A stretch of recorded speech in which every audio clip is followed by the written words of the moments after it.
I'm honored. It's an honor to work with a fellow alum, man. Are you ogre Man, or me too, honored? What are man. you? 98. Actually, ogre though. You ogre 8, Ogre 9. ogre 9. Yeah. Yep. So yeah, it's it's scary how quickly it moved up though. I didn't notice that you're the official president of the alumni chapter of the entire school. No. Just Houston chapter. Okay, Just the all right. Houston. How was that? Do you do meetings and all that stuff, or how do you? Yeah, most definitely. So for the last 10 years, I've been the president of the local chapter. So it's been a good experience, and I always want someone else to come in and take the reins. You get stale Yeah, after some time, but no we'll doubt. see how it goes. Nikki, round up. Thank you guys for joining us. We got to have a different guest on today. Well, obviously, it's a different guest every time, but I'm just saying a different perspective, vantage point roundup. I know our audience here is generally speaking about real estate, and Mickey is into that as well. However, the reason I wanted Mickey to come on today is because I want to keep an open mind regarding investing, regarding my retirement, regarding the markets, my future. And I wanted Mickey to share some information about what he does.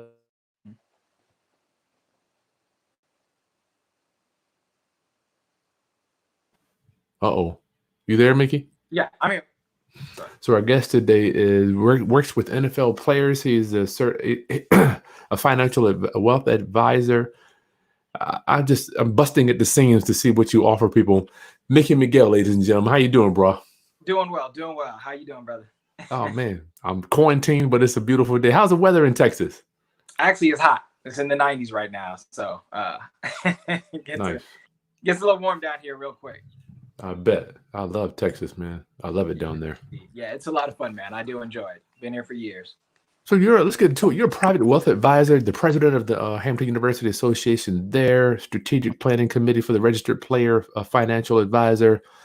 I Mhm. mean, your NFL Players Association. You got so much going on. Mickey, tell us about yourself, my friend. Yeah, so private wealth advisor. I've been doing this going on a little over 20 years, working in the financial markets. You know, went to Hampton University, graduated degree in business management, went to Rice University and did the CFP education program with them, which is the Certified Financial Planner designation, and the accredited asset management specialist from the College of Hmm. Financial Planning, chartered Wow. retirement planning counselor from them, accredited portfolio manager advisor from the College of Hmm. Financial Planning. So always continually get more education, more information, make sure I'm doing what's best for my clients. Mainly as a financial advisor, financial planner, my goal is to help clients reach their ultimate goals financially, whatever they Hmm. may be: retirement, college planning, saving up cash, whatever the case may be. In the last 3 years, I've transitioned my practice to focus more on athletes and entertainers, and that has been growing at a steady pace. And really enjoy just mentoring. I mentor high school students. I teach etiquette and hygiene to a boys' rites of passage program. So Nice. mentorship is one of my core tenets that I like to follow. So being able to do mentorship and financial education at the same time, I figure Mhm. is a perfect marriage, and I do. I absolutely love what I do. Nice. So the company you're with now, how long have you been with them? 18 years with this company, and about 3 years with a funding and financial service before that. So what took you over to dealing with entertainers and athletes? No doubt, the African American community is much broader than that regarding just affluent individuals. But what Sure. took you over to that? Mainly, I got to a point in my practice where I'm working a lot and have a lot of clients, but I don't want to continue to try to expand my client base by a large amount. Then I'm working all the time. Didn't want to do that. So for me, it was, if you didn't have a certain asset level, you weren't able to work with me. You could be able to work with the rest of my team. Mhm. But that wasn't as fulfilling. I love to educate and I love to teach. I love to mentor. So for me, Nice. the what I've seen is, so perfect example. So 30 for 30 broke. I'm sure a lot of people saw that. A lot of athletes being taken advantage of by What's quote unquote 30? What's 30 for 30, Becky? 30 for 30, ESPN 30 for 30. They have like 30 different shorts by 30 different directors. They do a bunch of, it's a long series that ESPN Okay. runs. And Okay. it came out maybe about 4 or 5 years ago. It was Tell us a what that is. documentary. I don't know what Yeah, that is, Mickey. Tell us what that yeah, no is. problem. So broke was about athletes going broke. So when you look at the statistics for an NFL player, it's about 3.2 years, the length of time that an NFL player will play in the league. That's the And stats. that's the stats. That's what it is. And statistically, what ends up happening, roughly about 78 to 80% of them are within 3 years of leaving the league are in financial distress, right? They're either filing for bankruptcy, having financial issues, financial hardships. The numbers are a little bit better in the NBA and a little bit better in baseball. But what tends to happen is players end up leaving the league and coming into financial issues. Now, it's a misnomer because if you were working at a position and you were making $100,000 a year and you think everything is fine at your job, and then one day out of nowhere, your job ends, are you going to be financially okay for the next 3 years if you don't have another job offer coming in? Most people don't. So now it just makes it even more complicated where you're making $500,000 a year and you try to start living on that income, and then you lose your position. You're the hot person when you're in high school, you're the hot person when you're in college. You figure you're the same hot person when you get to the league, but the league is a lot more difficult. So they did a story around that. Also, for athletes, people know they have a lot of money because all of their contracts are listed publicly. So if you're a financial advisor, you're someone unscrupulous, if you're trying to go after the people with the most money, you know where they are. So a lot of people come into the industry and take advantage of the players, have power of attorney over their whole situations, and Wow. sometimes do things that they're just not supposed to do. So for me, it was like there's an opportunity for people to be helped because they may or may not be working with the right person. There's an opportunity for me to coach and teach what I love to do. Is another passion of mine. Put those two things together, marry those two things together, work with athletes and entertainers. Nice. It works out well. And so for me, working with athletes, entertainers wasn't a far stretch. So I grew up my dad worked for NBC. So I grew up around entertainers my whole entire life. I had a godfather, had a show on the Las Vegas Strip, had a #1 single in 1975. I always like to brag about. Cool. I've been around that world. So one of the things about athletes and entertainers, they want to be treated like regular people. Someone once said, "You can't be my fan and my friend at the same time." Wow. So my position is I try to be, I try to be their friends, right? I try to make sure that we're doing the right things, that we're coming up with the right strategies to make sure they get to the next level. Mickey, I'm going to stay here in that frame for a minute. Roundup. I just want to make sure you know who we're talking to. Mickey McGill is our guest today. 1 second. Not only Hampton University alumni, Mickey McGill, private wealth advisor. His specialty, entertainers and athletes. Roundup. Get your questions in over there about investing. I can't wait to hear what Mickey's going to say about his temperature on the market now. Mickey, before we move off of your client, give me a 40,000-foot view of the typical situation. I'm just imagining, even with me, like we got our publishing deal, 200 grand. Fast forward, I'm broke, sleeping on my friend's couch, $80 in my pocket. Right. And I'm presuming that we're going to multiply that times 10 in somebody in your one of your clients. Tell me what it looks like when they go up that roller coaster ride, because I know it's got to be high, low.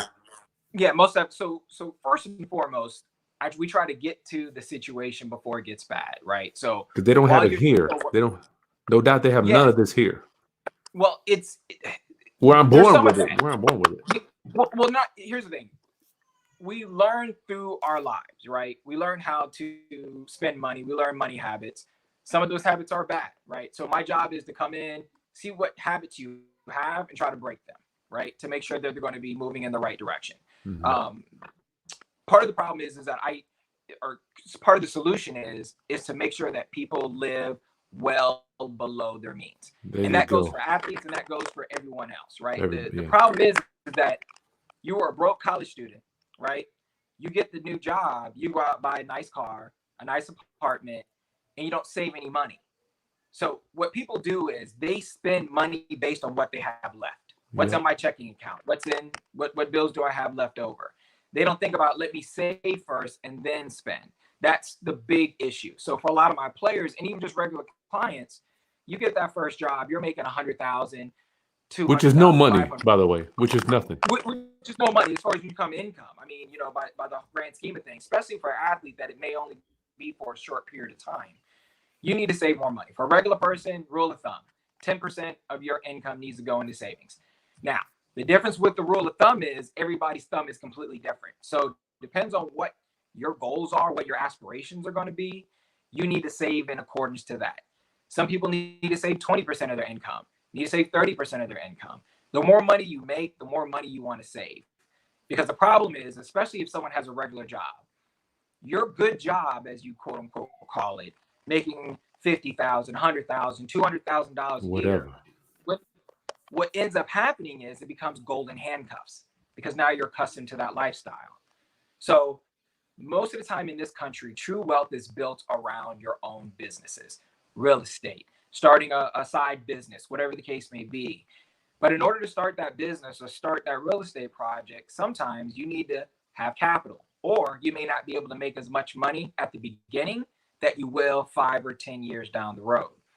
If you're in a position where you make $200,000 a year and you spend $200,000 a year, there is no wiggle room, right? Yeah. There is no opportunity for you to scale back on your work and start something new.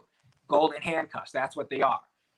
They're real pretty, but they're still handcuffs. So if you're in a position where you're making $200,000 a year and you're only living on $80,000 a year and you're saving the rest, now, of course, you're not talking about taxes. This is a whole nother issue. Just work with me on this. Mm-hmm. But if you're able, to save that amount of money every single year, it does two things. One, it opens your doors for possibilities, for jobs that you may not necessarily make as much money, but it's going to make you happier. I don't define success just as the dollars that are in your bank. I define it as far as your happiness quotient. Nice. If you're going to work and you're miserable every day and it's $200,000, then you need to change your life because it's going to shorten your life, right? Wow. That's number one. Number two, the other thing is you don't open yourself up for other opportunities, right? By not having those dollars available to you. And if something goes wrong, coronavirus happens, you're furloughed, you don't have a job and you can't go in. If you're accustomed to living on that $200,000, your situation turns bad very quickly. Wow. And that's the same thing I talk to with athletes as I talk to regular people. For my athletes, if you're in this league now, again, you think you're only talking about maybe 1% of high school players actually make it to the league, less than 1%. It's a very, very small statistic to get there. So if you actually get there, of course, you're going to think you're better than everybody else in the world. You have to have that mentality in order to fight those kind of odds. So it's not about me not being here in the next 3 years. It's about taking advantage of the opportunity while you have it, right? No matter how much money you make, the money you're going to make in the league is going to dwarf the amount of money you should be making outside of it by doing other businesses and other opportunities. So save for those things. Save for the opportunities to come your way. So give us, what does it look like? I like your passion about helping these people. Before you get to them, Mickey, what is their trajectory? Where are they headed? I'm just thinking about they're getting out, broke college student, making X amount of dollars, then back down. Give me a picture of that. Yeah. So a lot of times it's trying to make sure that we don't get to that bad part. That is my ultimate goal, right? You're a broke college student. You make half $500,000 a year. We're saving $100,000, $150,000 a year. Okay. You get out of the league in 3 years, you're getting out of the league with $300,000, $400,000, $500,000. Okay. We go find yourself another job so you don't have to use those dollars, but we're now able to use those dollars to do other investing, other businesses. Okay. A lot of players get into real estate because it's a lot easier and you don't have to get employed by somebody. Mm-hmm. You get to make your own decision and you get to decide which way you're going to go, but it takes capital, right? To really grow fast, you need capital. And that's in any business. So if you have the ability to leave out of the league, get yourself a job, earning, $60,000, $70,000, because remember, if you're in a position that you are living on way less than you made, then getting a $70,000 job is a lot easier when you're accustomed to living on $60,000, $70,000 in income. Now, Here's the other thing. Getting a $70,000 a year job is a difficult thing to do. What you Don't get it mean, twisted. Mickey? I haven't been Listen, employed since 2001, so you can bring me up to speed. listen. The average American makes somewhere in the neighborhood of $40,000 to 50,000. $50,000. Isn't that sad? Yes, That's bad. yes. $100,000 in income. You're in the top 8% of wage earners in America. Oh my So God, that is so pathetic. that's the other thing. That's the other thing that people need to understand. And a lot of the players, they don't know, right? You get out of the league, out of college, you're making $500,000. You think everybody, oh, when I'm done, I'll just get a job making $200,000, I'll be fine. Where are you going to get that job from? Wow. And that's the mentality you have to educate and show them that, listen, the world is difficult, right? And you're fresh out of college. Your experience is on the field, on the court, not in corporate America. Wow. Right? Sometimes it translates, sometimes it doesn't. So you have to be prepared for whatever job comes next. And a lot of times what people will say, don't worry about your next career during your current career, because that's where you take your eye off the ball. It depends on the person, right? If you're the type of person, okay, this is just my stepping stone to the next thing, then go for it. If not, then focus on what you need to focus on. But during your off time, start investigating those other things, right? So, for example, I'll bring this up. My players have the ability to do what's called an externship. Externship. What's that? Externship, right? So the NFLPA set up opportunities for players to go work and be interns at corporations during the off season. It happens 2-3 weeks out of the off season. They get to make connections. They get to see what kind of jobs they like, and they can try different ones every single year to ultimately see which way they want to go when they leave out of the league. So again, my job is to make sure we never go broke. So we need to come up with all the different ideas. Save more than you make, live on less than what you make, come up with an idea of what you want to do once everything is over with. So when you leave and you go from that $500,000 down to 50,000, you're not going to be in a bad situation. Now, that always doesn't happen, but what I also try to preach is you need to value connections and networking while you're playing. This is the thing. Not everybody. Most people love sports, right? Most people want to know a football player, basketball player, baseball player. They like to brag about it. They like to post on it, whatever the case may be. Use this while you can, while you're playing. Use that opportunity to go meet the CEO of a Fortune 500 company, because you'll probably be able to get a meeting. Wow. Nice. Take that advice that they have. Use that and integrate it into your own vision on what you want to do for your future. But use the networking power while you're playing. Because once you stop playing, you're a former player. And it's not as big of a deal when you, right? That's the difference. So there's a story out there about, I'm going to pull it up because You're good. There's a basketball player. Right? There's several of them. I always tell my guys, excuse me one second. Yeah, you're good. I always tell my guys, look at retired basketball players. This has always been my thing. The top 5 retired NBA players in America today. Mm-hmm. Before Kobe Bryant, he was in there as one of the top 5s. Now, unfortunately, passed away. But 3 of the names you know, probably 2 of the names you don't, right? Shaquille O'Neal's, the Magic Johnsons, the Michael Jordans, right? Millionaires. My mind, when you say those names, my mind doesn't only think about sports, though. It thinks about so many other things with these guys. Yeah, most definitely. And that's the whole point, right? The number 2 wealthiest retired player is a man named Junior Bridgman. Okay. You ever heard of Junior Bridgman? Mm-mm. Exactly. He was a 6th man on the team, made no more than like $700,000 in any given year. He's worth $600 million today. Wow. He's second largest owner of Wendy's restaurants in America. Gotcha. Unbelievable, right? Man. You would know these stats. Right. And so the other thing is this. This is another very important thing. So there's another guy out there named Vinnie Johnson. Vinnie Johnson played for the Detroit Pistons back in the day, played maybe 14, 15 years.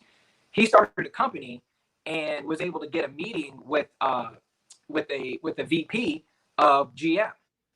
And the VP of GM said, you know what? You need to go into selling auto parts. He was doing something different, and because he was able to get the meeting, able to talk to one of the executives, he changed his strategy. Now he was able to sell auto parts to General Motors. Wow. Revenues somewhere in the neighborhood of $2 billion a year. Nice. He's worth Wow. $100 million. Nice. Right? Wow. Those opportunities while you're playing to translate into something else. And it's just a mindset. And again, if you're a professional player or you're just a regular person, it's a mindset change that you need to do to be wealthy. Where were these guys headed to before you or you touched them? I mean, are they headed? I'm just trying to get a vision. Are they headed working at Walmart? Are they headed working at McDonald's? I mean, if they don't get this education that you're giving them, where are they headed, Mickey? It depends, I mean, no doubt right? you've seen the bat. Go ahead. I'm sorry. Yeah. I mean, you definitely do. I mean, the thing is, my job is all about trust, and it's a very hard thing to build trust with people because you literally, you don't know what type of person they are, where they're going to be. Yeah. But a lot of guys are able to get it, right? If you just pay attention to what's happening in the world, what's happening on television, you hear people who actually make money and are just squandering it. You pay attention to those things. You listen to the Warren Buffetts. Some people are able to do it on their own. Gotcha. But some people do need help. So it just depends. Honestly, it's not a right or wrong answer. It just depends on the situation. I try to help and educate as much as I possibly can. I mean, even when guys that aren't clients of mine, I try to at least educate them so they know. I have a passion for educating people. That's the most important part.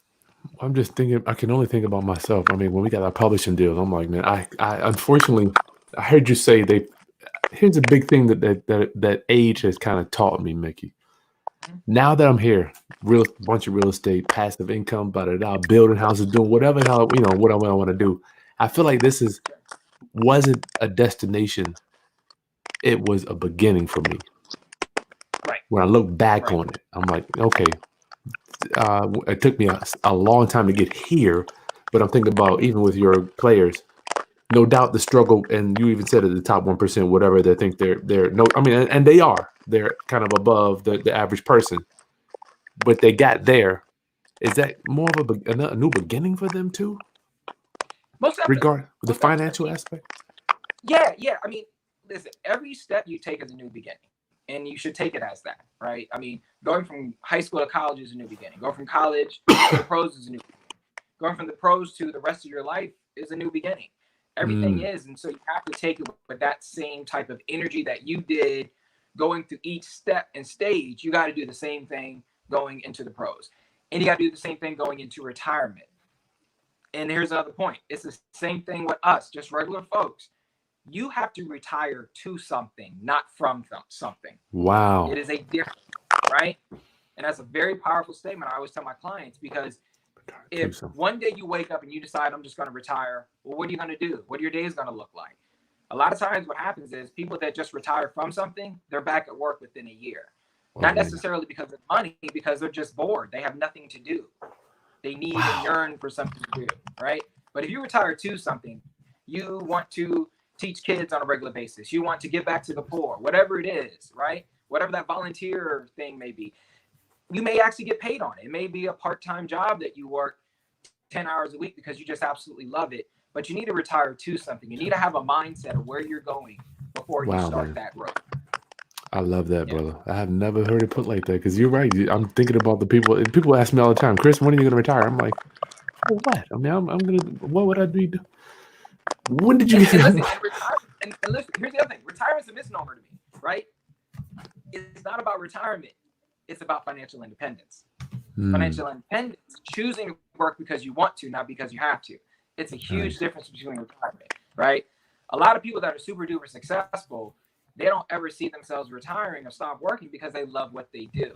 But they're financially independent. They choose to work because they want to, not because they have to. That's the key in that. Wow, you're right. Thank you so much for sharing that one, Mickey. So let me ask you, brother, where do you take? Say I'm a client, whatever. Where do you take me? I mean, you're not taking them. Well, for me, we're investing our clients in real estate. So I love talking to people that are not necessarily all into real estate. Are you in real estate too? Yes, I am personally. Yeah, I love it. Definitely. That's why I love talking to you. So here's the thing. It's about diversification, right? don't have all your money, in one investment, right? Don't have all your eggs in one basket. That's something that you don't want to do.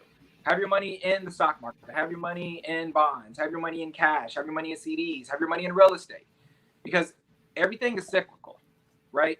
2008 happened. Real estate market was bad. Try to cash money out in 2008. You're not in a good situation. But the stock market went down also, right? But if you're desperate for cash, you can still go and sell rather quickly on a liquid on investments. So you need to have both sides. And again, not only are you looking at the investment side, but you're also looking at the tax side. There's so many different ways that you can invest and get tax deductions through retirement plans and still have access to those dollars. There's all these different things that are able to do. You just need to be diversified. So, I don't think one shot is everything. I don't believe that stocks are the only way to go, right? You need to have alternative in your portfolio.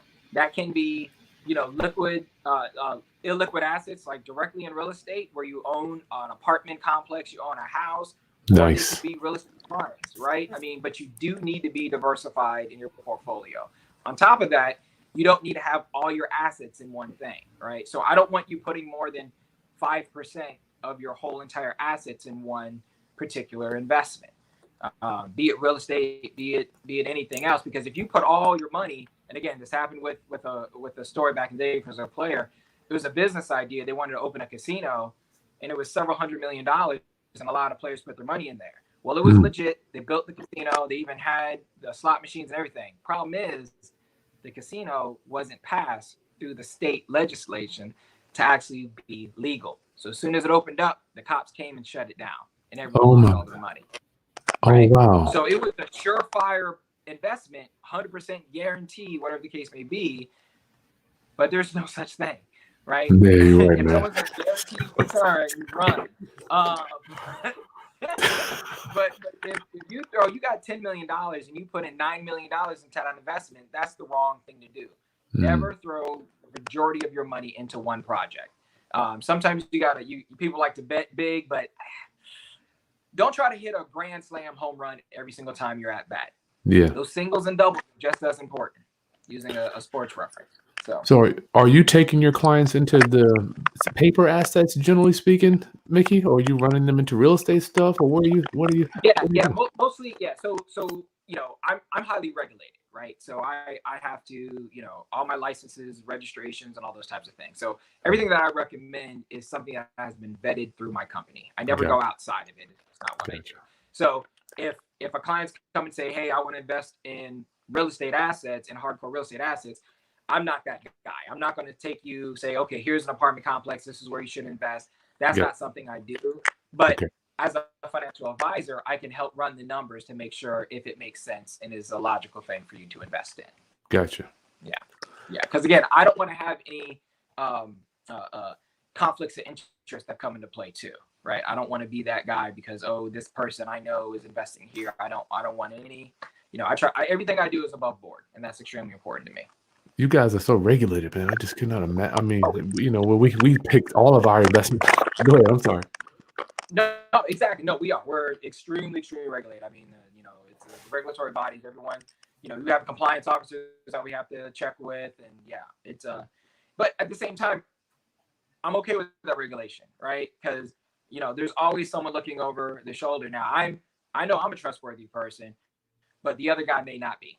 So I want to make sure that everybody's on a level playing field when dealing with a financial advisor. You shocked me when we talked the first time. You were talking about self-directed Roth IRAs, Mickey, and I just want to know how in the world a finance guy, I was taught by the real estate guys back in the day. I'm like, how did you come upon this self-directed world, and how do you apply it to your world where you're at now? Because self-directed is self for the self. Yeah, most definitely. So again, I don't offer those products. You don't offer them, but you still know them. I mean, you're one of the few guys that I've met that know about them.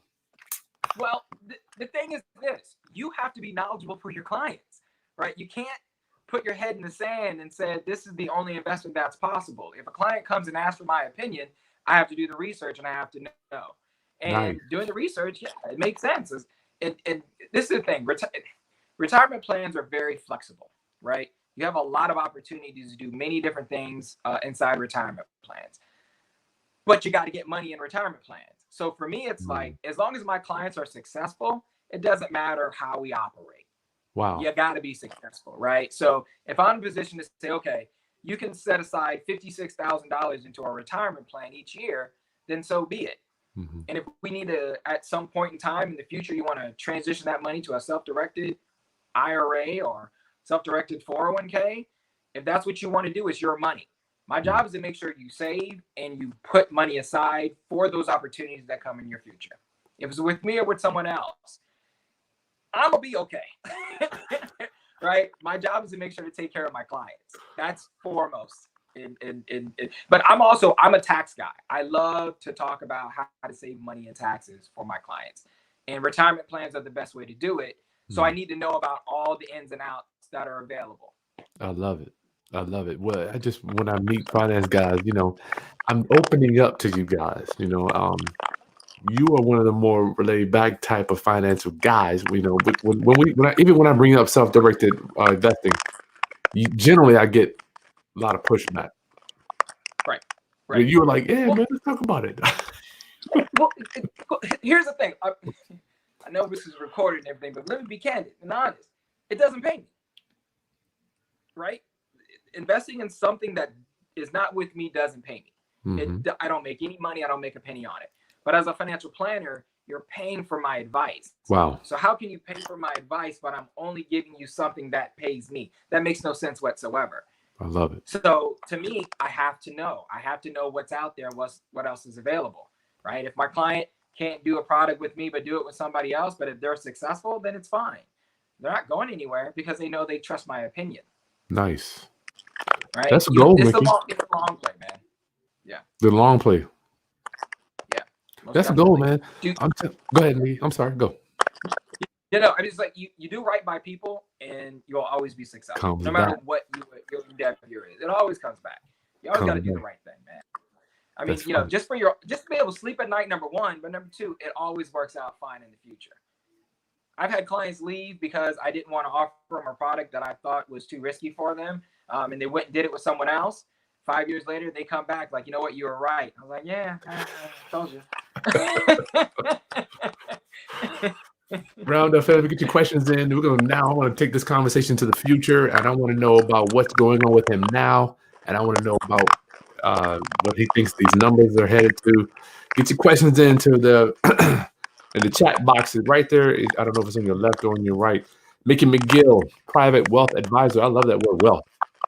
Mickey, if you could explain real quick, what is your philosophy on rich versus wealth? Do you have I feel like you have some quotes and you may have some type of ideologies on how we can view that. Sure. Rich to me is one generational deep.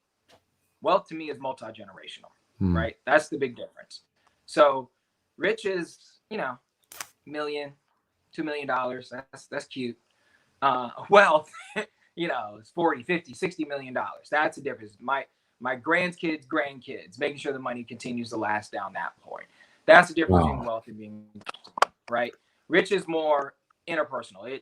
I'm rich, right? But wealth is thinking about other generations and other people.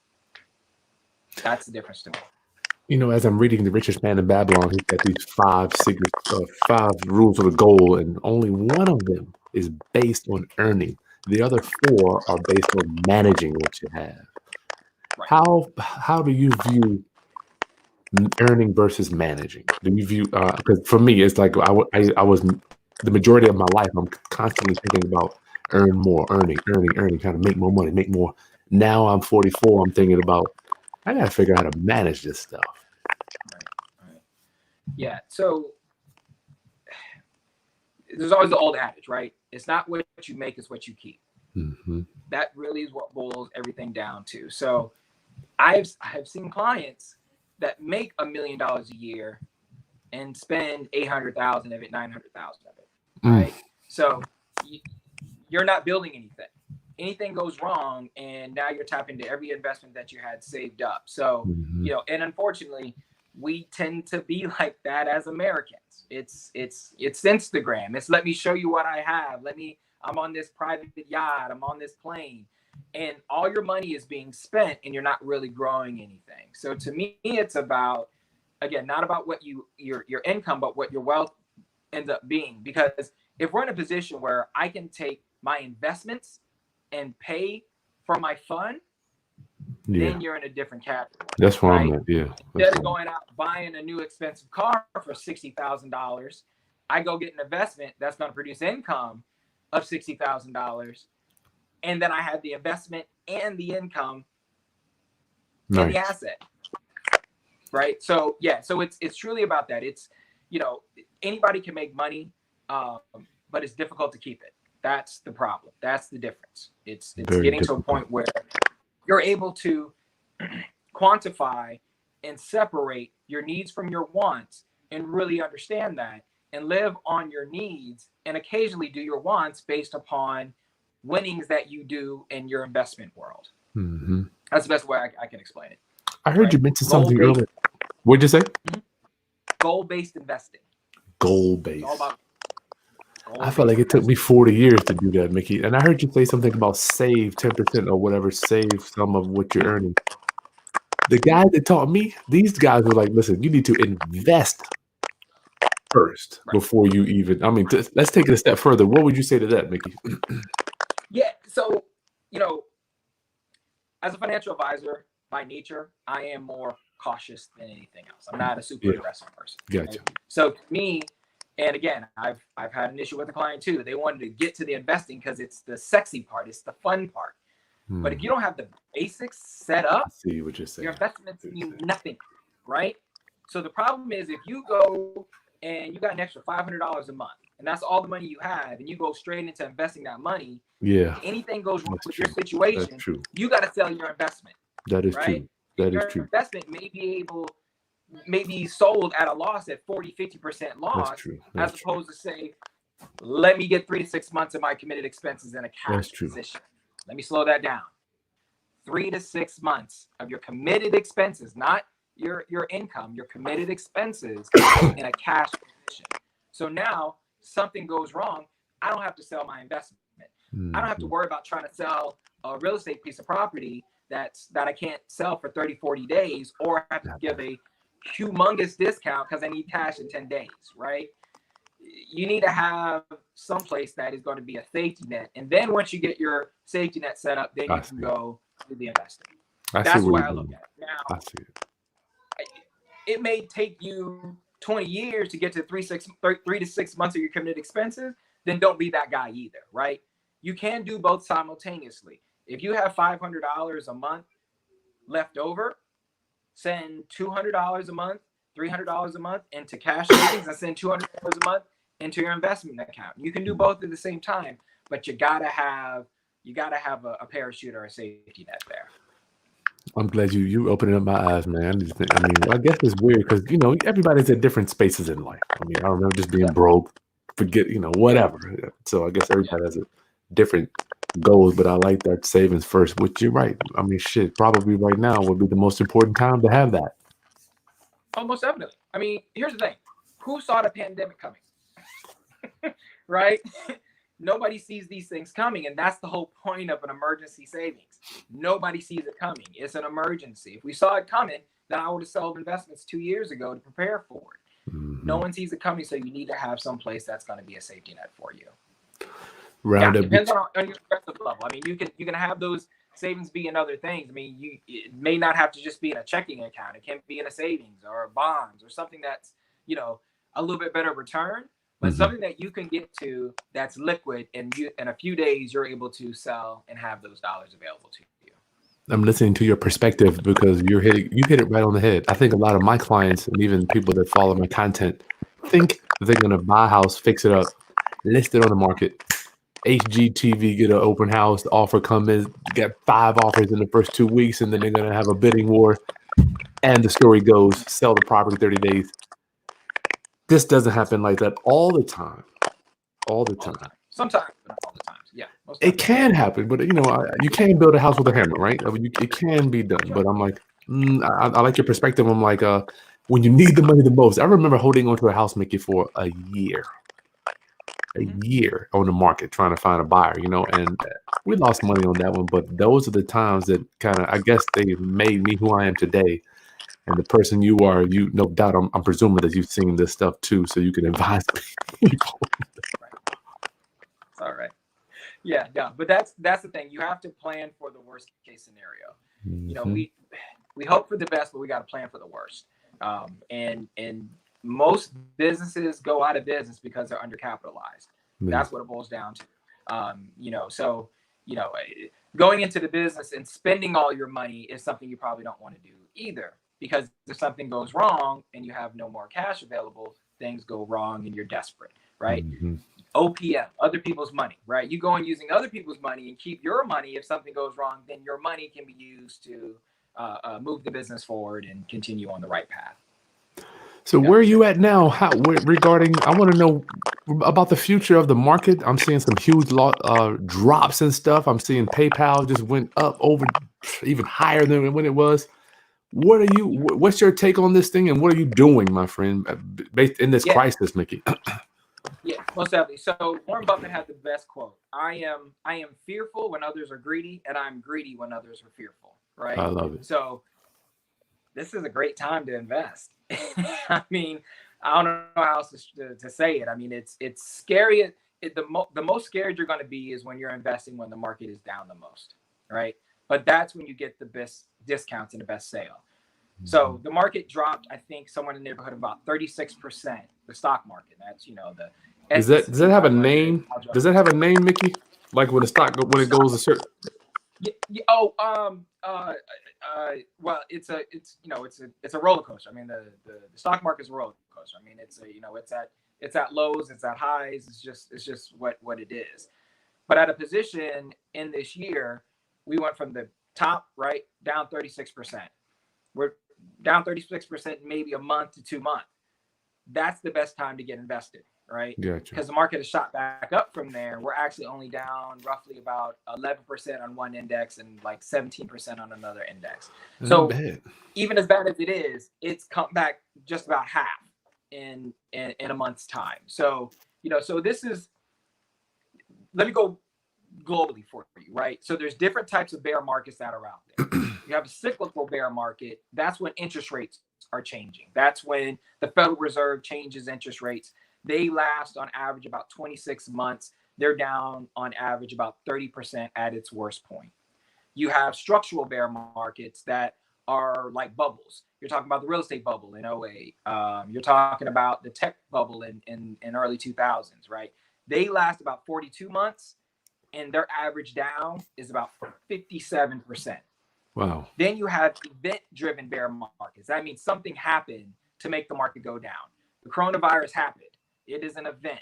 On average, they stay down about 7 months, and they're down roughly about 26% at their worst point. We had our worst point, and again, because it's live, it's possible we had our worst point. There could be another double down and be worse, even worse than that. But statistically, on average, that's what things look like. So as bad as it is, and as bad as the world and everyone is, super concerned, there's people that are winning.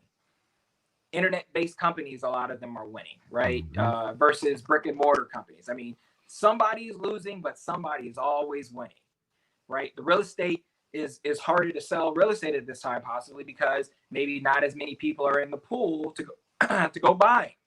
People start reducing their prices on real estate, but then real estate's a great time to get into. So it's like there's always ebb and flows, and when people are running for the hills, that's when you need to be the most excited, because that's when you get the best discount. And the market is the only thing that we do backwards in America. You don't What do go you to the mean? store and say, so you don't go to a store and say, "Oh, look at this sweater. It's $100." Oh, I'm gonna wait till it gets to 120 before I buy it. No, you say I'm gonna wait till it goes on sale and it's $50 and I'm gonna buy two. But in Hmm. the stock market, when it goes down, sell everything, put it in cash, as opposed to saying, "Oh, the market is down. Where can I find Wow. more money to get invested?" Right? Wow. See. That's what I'm saying. The market is the only thing that we do backwards. And the problem, and I'm gonna go on a tangent. I apologize. This is You good? something that always bothers me. Investing is about time. you have to know what your time frame is in order for you to do your investments. If your time frame is 15 to 20 years, equities make a lot of sense because you have time for the stock market to rebound. If your goal is a year or two out, you don't need to be in stocks because it's a year or two out. You need to be conservative. So your return is lower when you're more conservative, but the money needs to be there when you need it. So for example, college education is always a good thing, right? Yep. You have a newborn. You have 18 years before your child goes to college. You can be more aggressive at that point. If you're 3 years away from college, you don't need to have equities in there. You need to be more conservative because you need that cash in 3 years. The problem is that when you hear from, people in the media, right? In 2008, oh, I can't, I can't retire because I lost half my money in the stock market. I'm hearing 65, right? You hear that all the time. Mm-hmm. First of all, how did you lose half of your money?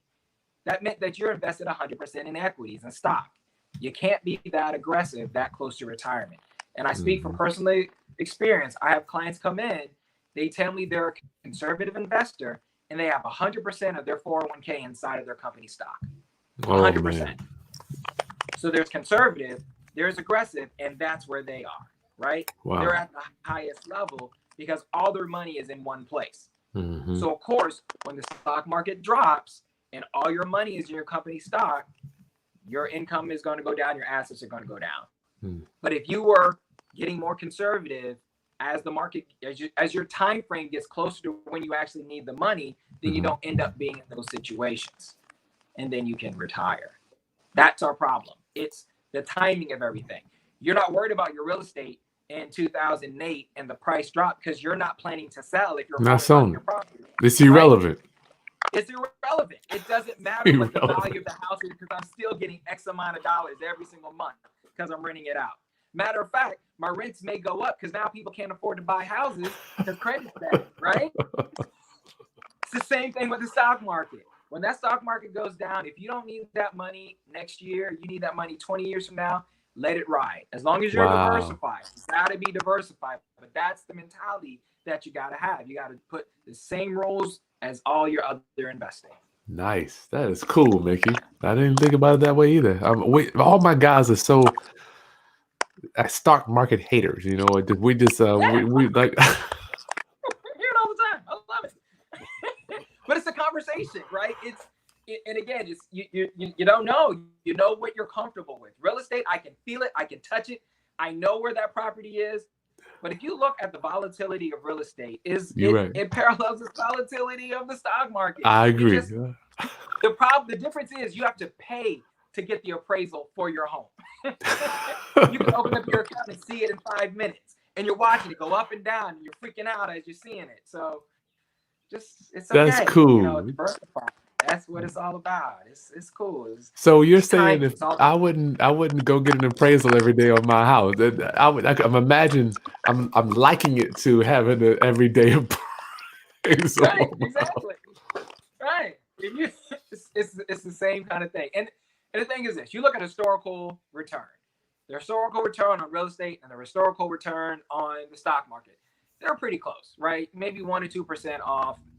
Again, depends on the time when you have your money invested. You need to have a little bit of both in order to be successful, in the long run. And again, and I hate to equate it like this, but it's true. Sometimes it's like gambling, right?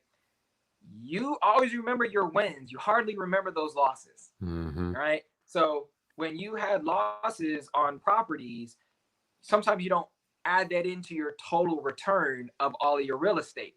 We only look at this house was bought for $100,000 and now it's worth $700,000.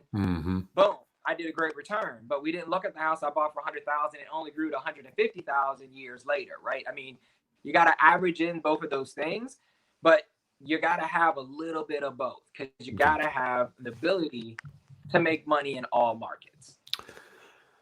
Mickey McGill, thank you so much for your time, my friend. I had you for 40 minutes. For the 50 people that are on here now, before we get to Q&A, are you looking for clients or what are you doing? Do people contact you? How does this work?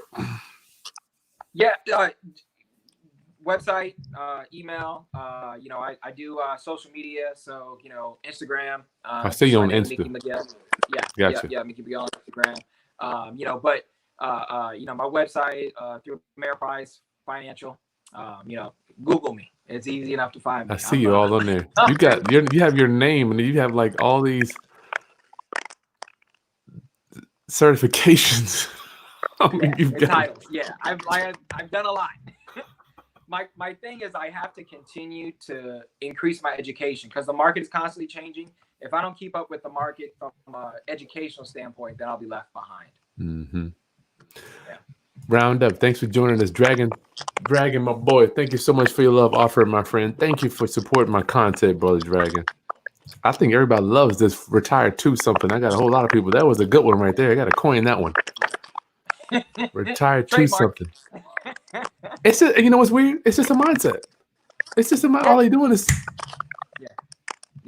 Yeah. And I mean, honestly, that's the difference between wealthy people and broke people. It's just a mindset. That's literally all it is. Wow. And so one of my favorite books is The Outlier, right? The Outliers, right? The Outliers. So The Outliers is the thing I love about the most is like, if you take a look at intelligence, if you're just smart enough, you don't have to be a genius, but you can outwork somebody and take it to the next level. That book is mind blowing to me. And so again, it's about the ability for you to think differently than everybody else. I have met CEOs of companies. I have met athletes and entertainers. They are just like you and me. Mm-hmm. The difference is the mindset and the work ethic. That's the only difference between taking you to the next level. You, instead of taking a nap or watching a movie, you go read a book or try to influence or educate yourself for the next level. You go have a great conversation with someone to take it to the next level. That's honestly the difference between people that have and have not. Wow, it's just a mindset. That's so it's true. Just a mindset. Tosh McGee, meeting Mr. McGill changed my life. His passion for mentorship and education in the field of finance is unmatched. Yeah, I appreciate you, brother. That's another Hampton brother right there. Oh, really? Yes, indeed. Yes, cool. Indeed. Okay, well, that's all I got. I don't see any questions here. Brother McGill, give us a final thought before we get you out of here, man. Thank you so much for dropping this wisdom on us for our financial, my mission to raise your financial literacy. I just think it's just paramount. Yep. Most definitely. I appreciate it. Yeah, again, it's all about your mindset. That's to me is the biggest change that people are able to do. No matter what stage in life you are, if you change your mind to be successful, you can be. I truly believe that. Nice. Yeah.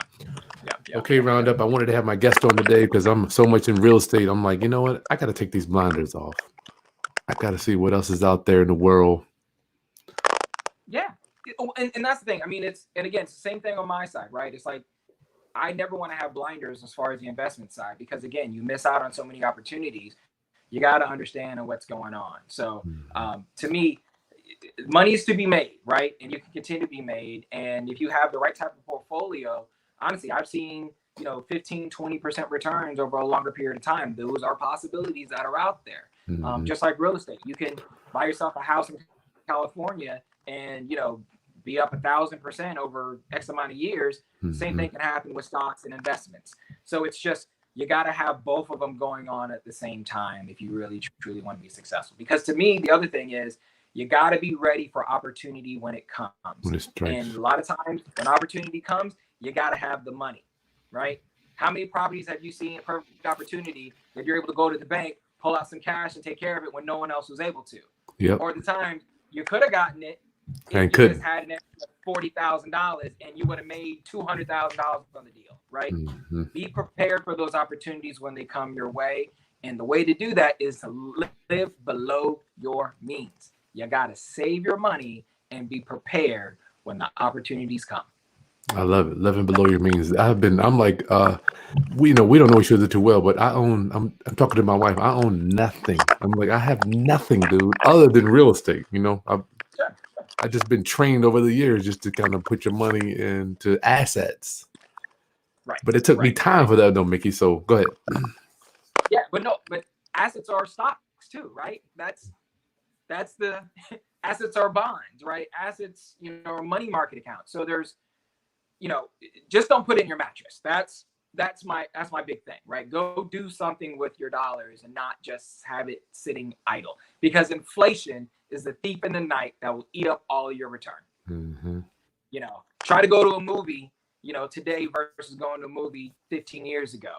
You know, glad I'm married because dates are expensive nowadays, right? I mean, it's everything goes up, so you have to make sure your money goes up too. That's another big key. But you're doing the right things. Your mindset is right. It's just you need to open up that portfolio to see other things that can make you just as much money, and diversify. That's the whole thing. I agree. That's why I wanted to talk to you, man. I'm like, you know what? I don't know everything.